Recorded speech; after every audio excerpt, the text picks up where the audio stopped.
Mm-hmm.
Jai Shri Mataji, everyone. A very good morning and welcome to the morning meditation. Let's all collectively offer pranams, raise our Kundalini and take bandhans. We also seek permission from Shri Adi Shakti to meditate collectively online.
Shri Ganesh Mantra.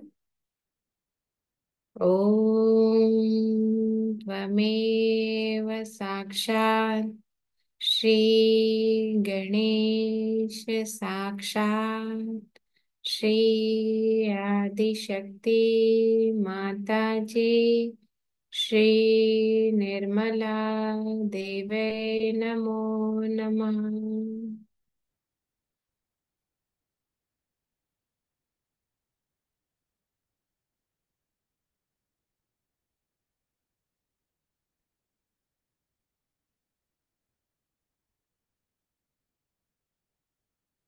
Shri Mataji, please ground us to reality.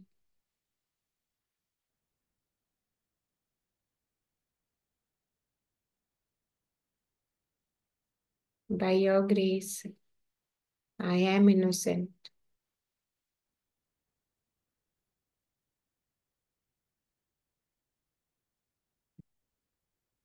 Please destroy all the evil and animal tendencies within me.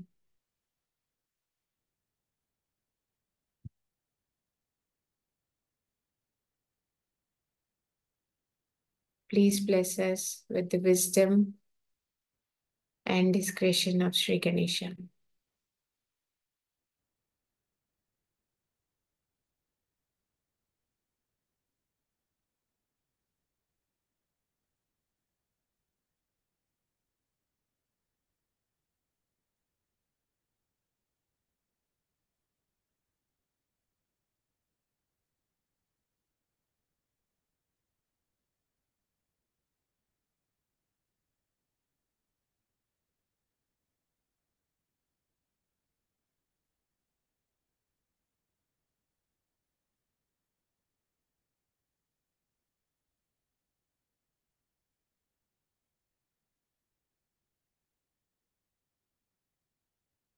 Which I had told Mahatma Ji that he should put it first. He said, I was a very small girl, but he listened to me, which is a beautiful thing. Pratar Namami. The first thing you have to say, Pratar Namami, Rudhi Sanspuradma Tattvam, Satchit Sukham Paramahansa Gatim Turiyam.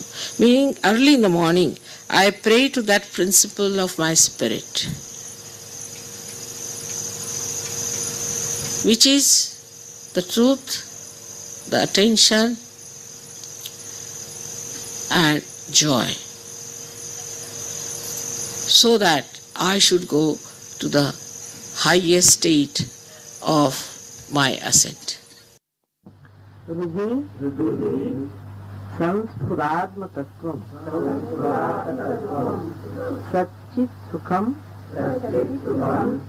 Paramahansa Gatim Turiyam Yat Swapna Jagar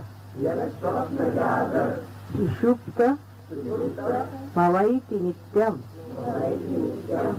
Tad Brahma Nishkalamaham Nacha Bhuta Sangha. अर्थ कळला का? प्रातर नमामि, मैं सवेरे उठ करके नमस्कार करता हूँ। हृदय संस्फुरात्म तत्व, हृदय में स्फुरन पाने वाले उस तत्व को, कौन सा तत्व है? Divine love. उस तत्व को मैं याद करता हूँ, उसको मैं नमस्कार करता हूँ। प्रातर नमामि हृदय संस्फुरात्म तत्वम सच्चित सुखम, सच्चित सुखम, जो सत्य है, चित है और सुख है। परमहंस गति तुरीयम, तुरीय दशा उसे कहते हैं जिसमें आप आ गए। पार होने का मतलब है तुरीया, आप उस दशा में आ गए हैं, परमहंस गति की दशा में आ गए। परमहंस गतिम तुरीयम, उस दशा का, उस अवस्था का मैं नमस्कार करता हूँ।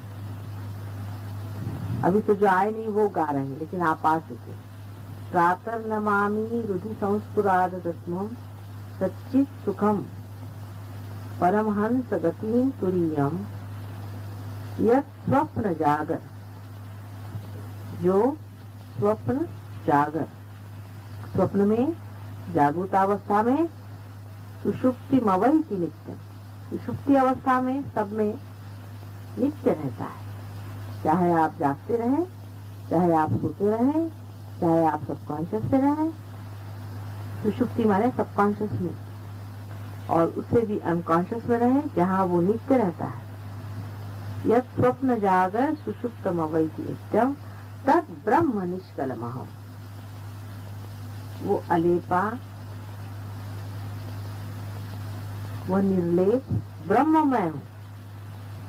न च भूत संघ, मैं ये जो भूत संघ है, भूत संघ माने 5 तत्वों से बना हुआ ये शरीर मन बुद्धि जो है वो मैं नहीं, लेकिन वो ब्रह्म है जो नित्य अविनाशी हमेशा हर स्थिति में रहता है। इस श्लोक को याद कर लेना चाहते हैं। प्रातर नमामि हृदय संस्फुरात्म तत्वम सच्चित सुखम परमहंस गतिम तुरीयम यत् स्वप्न जागर सुषुप्त मवैति नित्यम तद ब्रह्म निष्कलमहम न च भूत सत्ता। ये हम लोगों के लिए जो रियलाइज हो गए हैं उनके लिए बहुत बड़ा मंत्र है कि हम वो हैं जो निर्लेप, निरंजन, निराकार ब्रह्म है। हम ये जो भूत संघ है, ये पंच महाभूत मिलकर के उनके संघात से बना हुआ जो बाहर का ढकोसला है वो नहीं, जो अविनाशी अंदर विराजता है वही हम है। ये तभी होगा जब हमारा चित्त उसमें बैठे। चित्त तो वहाँ बैठ गया, बिल्कुल बैठ गया है, किंतु वो चित्त अभी भी बाहर की ओर दृष्टि की ओर। उसे जैसे आप अंदर की ओर दृष्टि कर लेंगे, आप परमहंस गति के दशा में बैठेंगे। उस गति पर है, आपको बिठा दिया है उस गद्दी पर कि आप परमहंस हैं। लेकिन परमहंस को अपने जो कीचड़ से लगे हुए पैर हैं उन्हें साफ करके और अपने आसन पे उस इज्जत के साथ बैठ जाना चाहिए जैसे कि कोई राजा अभिषेक के बाद बैठ जाता है।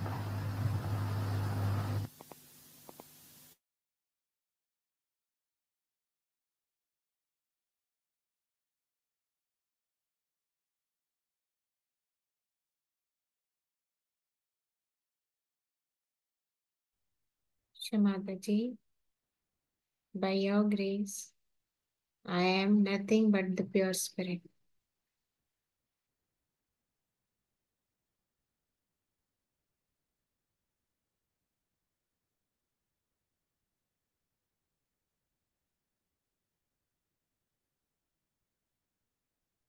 Mother, please make me part and parcel of the whole.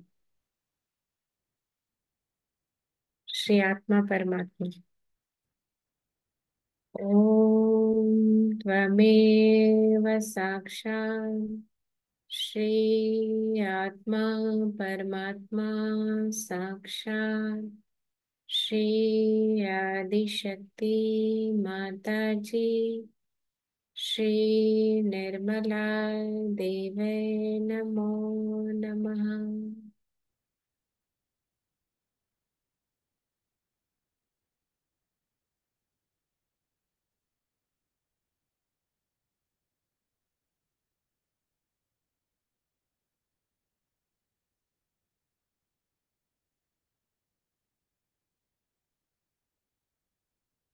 Let's be in meditative state.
Let's absorb Shri Mataji's Amritvani.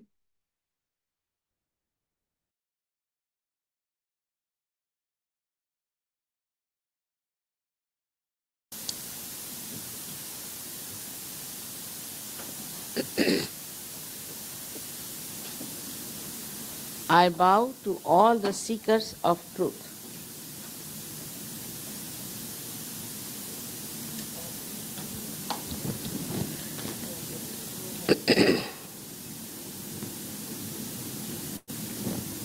I am very, very happy to meet you people from Iran, because the first country I visited was Iran at the time of Shah. And I found there were many people who were seeking the truth and they had freedom to do that. And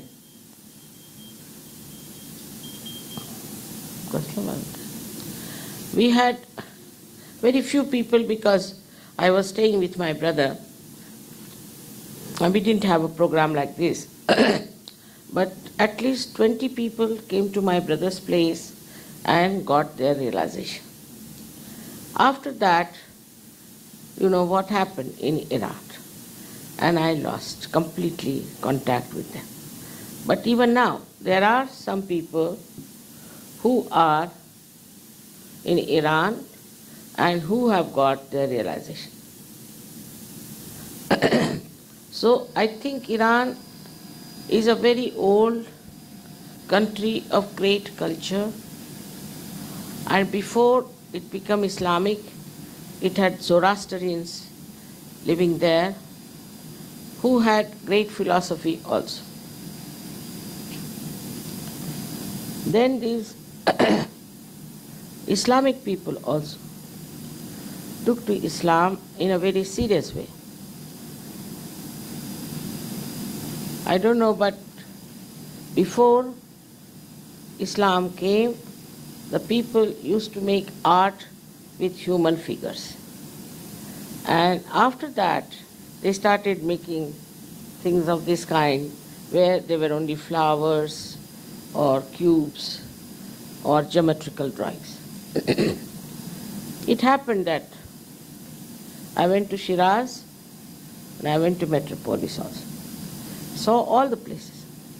It's full of divine vibrations. That means there have been, even before Muhammad, 5 times Zoroaster came. And then came Hazrat Muhammad, who did such a lot of work for all of us. But I think there was a little problem which took place with that.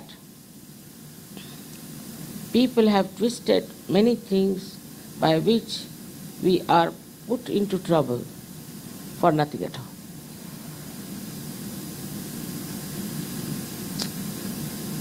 Quran was not written by Muhammad Sahib, you know that, because he did not know how to read and write.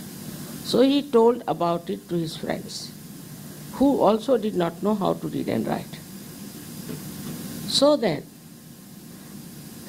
the children of these, we should say his friends, they were educated, and after 40 years, after the death of Hazrat Muhammad Sahib, we can say the Quran was written. At that time, before that, a big problem started. Because you are all Shias, I am quite happy to tell you about what happened. That Abu Bakr became the head of the Islam, Abu Bakr. And he was a fundamentalist. Actually, it was Hazrat Ali who had to become the head. Ali had to become. But somehow or other Abu Bakr managed, he was a very ambitious man, to become the head of the Islam. It's a history, I am telling you. Now, when he became, he tried to argue with Hazrat Ali. And he said that whatever written in the Quran is all right, and he added his own things also to it. Now Hazrat Ali, had a fight with him. I know the whole history about it because my father translated Quran into Hindi language. So I've read Quran also quite nicely. Now what happened? It's a history where the turning point took place. As you know, Hazrat Ali became head, but later on he was killed, and his two sons were killed. And the wife of Muhammad Sahib, Aisha, was told that you will go and fight against the truth, and you will know it when the dogs will bark. So when she went on the other side, it's called as Hawa. It happened. And dogs started barking, but still she didn't listen. And she went and told the other side of the people that whatever is Abu Bakr saying is all right. You listen to Abu Bakr. So the rift started that time. And as you know, later on, Hassan and Hussein both were killed in Karbala. That's how Shia and Sunni two parties started. I must say, thank God you are Shias. Because Shia believe in many things which are the truth. One, they believe that you will become a wali. You have to become a wali. We have Hazrat Ali, who was himself, according to our Sahaj Yoga, he was an incarnation as Muhammad Sahib was. We worship Muhammad Sahib, Hazrat Ali and Fatima. For us, they are much more than you know in Quran, which later on you will find out how they are related to India. They are very, very great souls who came on this earth, and because these fanatics didn't understand them, they killed them. So then the Shia started feeling sad and having the matam, For that, they started wearing black clothes and having matam. But the time is over now. In that, most of the Quran was written according to Muhammad Sahib, but I think something more was added by these people who read Bible. In the Quran, Christ has been praised, his mother has been praised, Moses has been praised, Abraham has praised, and said that there have been 1 lakh walis before myself. And when he said also that I am the seal, it has double meaning. It doesn't mean that he was completely finished, after him nothing will happen, but it meant that he was the stamp of a wali. He was the stamp of a prophet.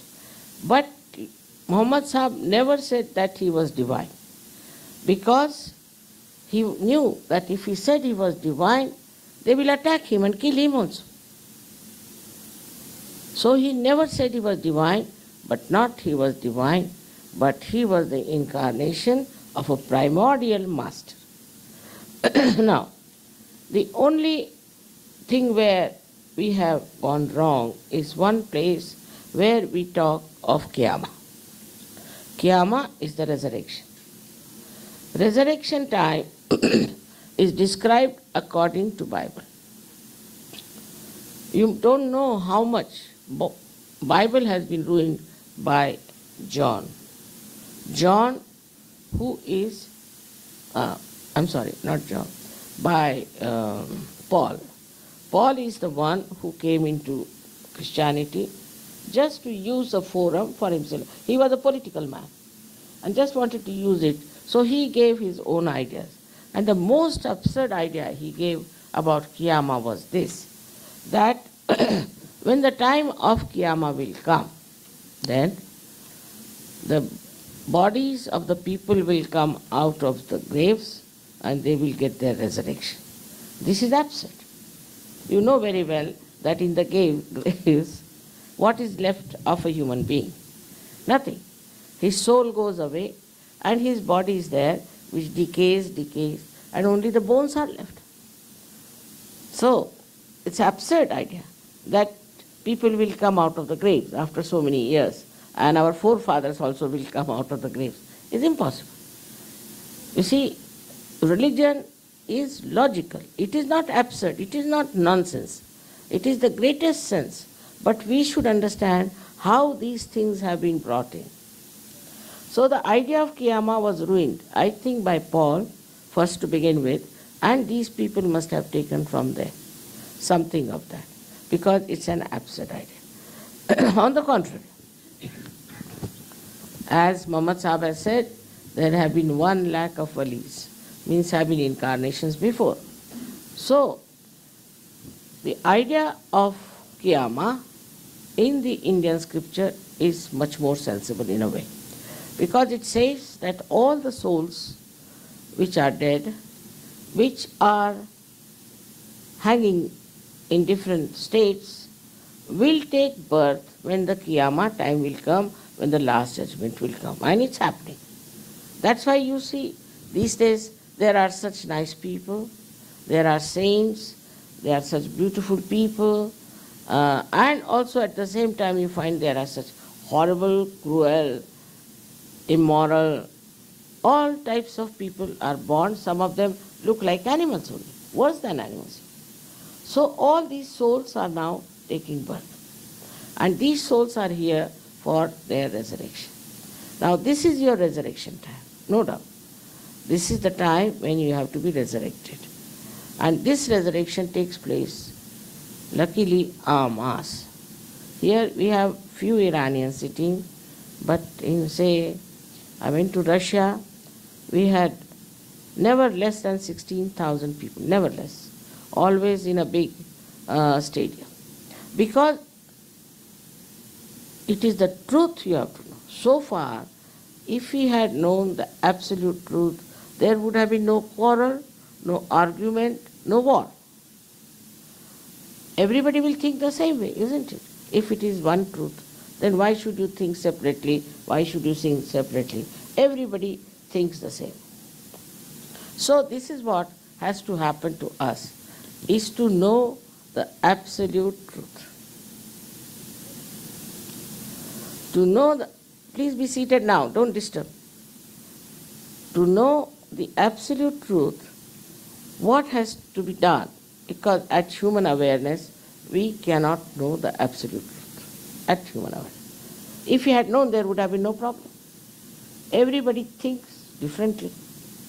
Somebody thinks this is true, somebody, if you ask a Christian, according to him, the Muslims are the worst people. If you ask the Muslims, according to him, the Christians are the worst people. If you ask the Jews, they'll say the Muslims are the worst. They all think they are the best. It's a wrong idea. It's absolutely wrong. So, to understand it fully, what we have to do is to know the absolute truth. And the source of absolute truth is your Atma, is your spirit, is your Ruh. And that is what one has to know. Unless and until you feel the Ruh, unless and until you are connected to Ruh, you cannot know what is the truth. It is like this, you see, instrument, which is, if it is not connected to the mains, it has no meaning, it has no identity, it doesn't work, it is useless, it won't carry my voice. In the same way, namaz is very great, but namaz is what? Is nothing but for your resurrection, a kind of a movement where you should get your resurrection. The other day I had a Muslim gentleman who came to me because he had angina and all kinds of physical problems. So it was a namaz time. So I said, you do your namaz now. He did his namaz and he felt the Ruh at that time. He felt it. In the same way, you have to first feel this Ruh which is around us. So what is the truth? The first truth is that you are not this body. You are not this mind. You are not these conditionings, these feelings, this ego, But what you are the pure spirit. That's the first truth. Because you say my ego, my body, my mind. Who is this mind? Who is the owner? Who is this I who calls itself mine? So, this one is the spirit which is within ourselves. The second truth is that there is an all-pervading power of divine love, which we call as Roop. It's all over. Now we see these flowers. It's a miracle. It has come out of one seed. Everyone is different. Every leaf is different. Every color is different. Who does all this living work? Who runs your heart? You ask a question to a doctor, he'll say it's autonomous nervous system. But who is this auto? Who runs your heart? You have to find out who runs this heart. And then we come to the point where we say we don't know. Then if you go to the science cannot answer many questions. First of all, science is amoral. There is no morality about science. It deals with matter. But when you ask a question, why are we on this earth? Science cannot answer this question. So we have to find out, why are we on this earth? What is our purpose? Have we come here just to live, earn some money, pay some insurance and die? Is that our value? Have we got something more that we have to achieve? So we have to find out that the purpose of our life, why we are here. Now you'll be amazed, understand that this all is done, as he must have told you, through a power within us. Now this power is your individual mother. Everybody has this mother, and this mother is knowing everything about you. She is the power of mother. Also, Abu Bakr didn't want to talk about women. He fought with Aisha. And also later on, he fought with everyone, and he said that women do not count. That's how they put the women on the other side. But Muhammad Sahib respected women out and out. You see, despite every effort, there is so much of truth in the Quran. First of all, he said that a woman should be married. At that time, there were lots of wars going on. You know, as there were tribes, they even gave poison to Muhammad Sahib. Horrible times. I don't know, he must have a great courage to venture into these Arabic people, because they were very, very hot-tempered. But he said one thing, so many young people are dead. And with these so many young people dead, what should women do? They will become prostitutes, there will be no family life, so it doesn't matter. Have 5 wives, but marry. He didn't want women to become prostitutes. And that's why, to establish the sanctity of married life, he said, all right, at that time to marry 5 wives, you can. But there are so many rules and regulations about it. It's not compulsory, because you are a Muslim, you must marry 5 times. Now, people have misused all these things to a very great extent, that I'll tell you, in India, we have a problem that women, we have a separate law for Muslims. So their men marry sometimes 4 times, have 8 children. 8 children. So many children. And suddenly they say talaq, talaq, talaq, finished. These 3 poor women, they are thrown out of the house, and the meher is nothing. So just thrown out of the house, and they are on the streets, absolutely living on the streets. One day I was traveling. I had gone to one place and I saw on the our car had stopped because some problem. There was one tap and women were coming to fill the water. Absolutely very poor. I mean, in India, I've never seen such poor people. Extremely poor, their children absolutely bones in such bad conditions. Just couldn't bear it. I felt that an ocean of compassion for them. And I asked them, what is this? How are you like this? Then they told me the story, this is what has happened, and we have in no way help from anyone. So, these nonsensical ideas have brought so much of brutality and cruelty to women also.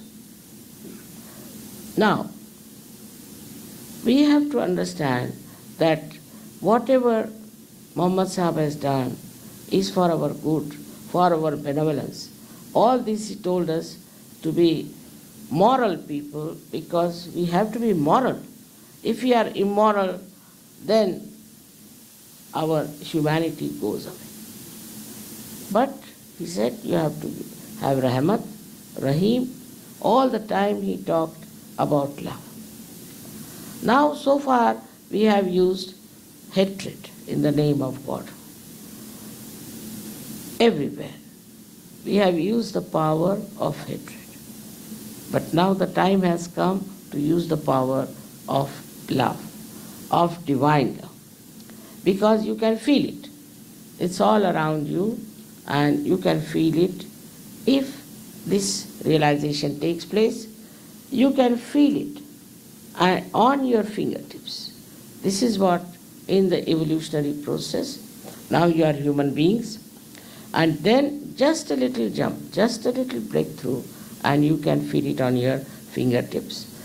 We have so many Muslims from different countries like Algeria, also from France. As you must have heard about Rouhani Ayatollah, he was surprised the way I gave realization to thousands of people in Paris, and they were of different races, different religions, and different nationality. And he was so sweet. I told him, now you don't have to wear black. Those days are over. Now you have to think of resurrection. So he agreed. I had taken for him a white tunic and a white turban. So he wore it very sweetly and made me wear his turban also very sweet. He was very, very sweet. And then he was to go to Algeria because they are fundamentalists who were really very cruel. So he asked me, Mother, what should I do? I said, see, now you are protected, you better go. Nothing to worry. He went there and I am told he was very successful and he tried to control the fundamentalists and told them that the Qiyamah time has come now, take to your Qiyamah. That is how he solved the problem. So now we have to live in peace. No more fighting. Look at our children. In the name of God, these are some people who are interested in making money or getting power and making everybody fight. Now these Bosnia people, I feel so sorry for them. One of them I met, happened to meet. So I asked him, I said, why are you fighting? Forget it. Now, just accept whatever is there. And these horrible, these Croatians and these Serbs are terrible people. You just now give up and don't starve and die. They are not only starving, but they have nothing to eat, they are just frozen. It's worse than gas chamber, because gas chamber in a short time, but they 15, 20 days they starve and die. Just imagine. Only because they are Muslims, they are dying. So the reason he gave me was very bad, because he said, now, you see, we are dying in the name of God and we will be resurrected. If we are now dying in the name of God, we will be resurrected. Absurd. Of course not.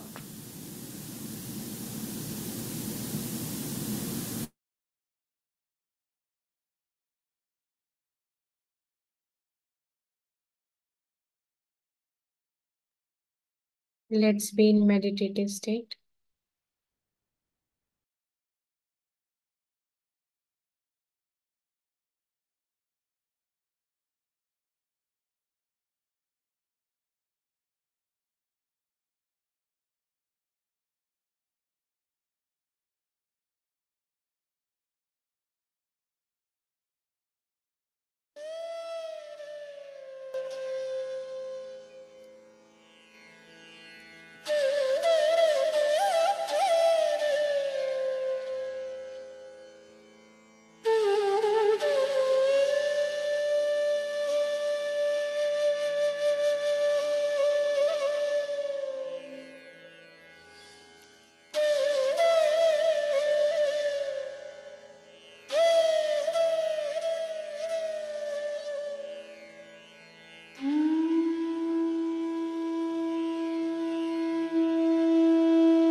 Let's all collectively offer pranams and thank Shri Adi Shakti for allowing us to meditate collectively.